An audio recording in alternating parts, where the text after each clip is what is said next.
Now, scientists have created a 2-minute questionnaire which can predict if newborn babies will be obese by the time they reach the age of 16. And large-scale testing has shown the test to be fairly accurate. It's now available online, and it's hoped the test could help parents avoid allowing their children to gain too much weight before it's too late. Well, Graham Rowan, the chairman of the Obesity Management Association, joins me now. Very good morning to you, Mr. Rowan. Tell me about what the questionnaire says. It's only 2 minutes, so there can't be that many questions. No, it's asking about things like the body mass index of the parents, whether the mother smoked during pregnancy, the mother's occupation, and the weight of the child at birth. And then all of that is put through a little algorithm that then gives you a percentage probability that that child will end up growing up to be obese. Wow, I mean, how accurate is it? I said they're fairly accurate. Well, it's based on about 4,000 children that were analysed in Finland, and another 2,000 in Italy and 1,000 in America. So it's pretty accurate, and I've had a chance to do a little bit of work with it, and it certainly looks like the main thing that influences the result is the size of mum and dad.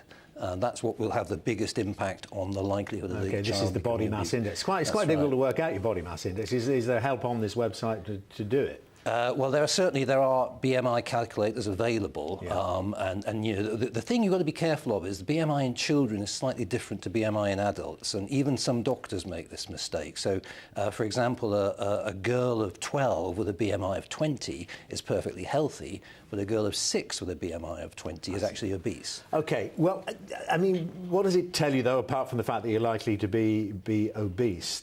Does it tell you that your fate is sealed, or is there something you can do about it? Well, I mean, we know that 80% of obese children go on to become obese adults. But I think even the report itself says that the most important thing we can do is to educate parents. It's the way they feed their children, it's the way they bring them up to think and behave around food that really matters. So what we have to do is really get to the parents, treat their obesity first if they are obese, and give them the tools and the support they need to make better choices for their kids. That's a very good point. So it's not saying your fate is predetermined, it's saying you can and your parents can have can do something to alter it. And the first is, it's all about lifestyle, really, is it not? It's all about lifestyle choices, and it's all about being aware of the fact that you have a problem. You know, one of the things we're trying to do is to raise the awareness of the issue and get people to take some degree of personal ownership of it. And you can't deal with it unless they first recognise that there's an issue. So we want to try and get people to know what their BMI is, and then if there's a problem with that, they can get the most appropriate help. Okay, so it's a wake-up call, really, isn't it?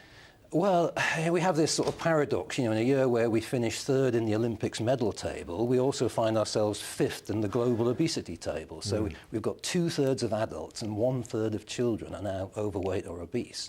So yeah, it's a wake-up call, but it's also the benefit of a tool like this is it will help us to focus the resources where they're most needed, because it's not just a question of money. We don't even have enough experts in the NHS to address this. So we need to bring in other help and resources from the private sector to try and make sure that we don't end up with the NHS just collapsing under the burden. Okay, well, good luck with that, Mr. Rowan. Thank you very much indeed. Weather next.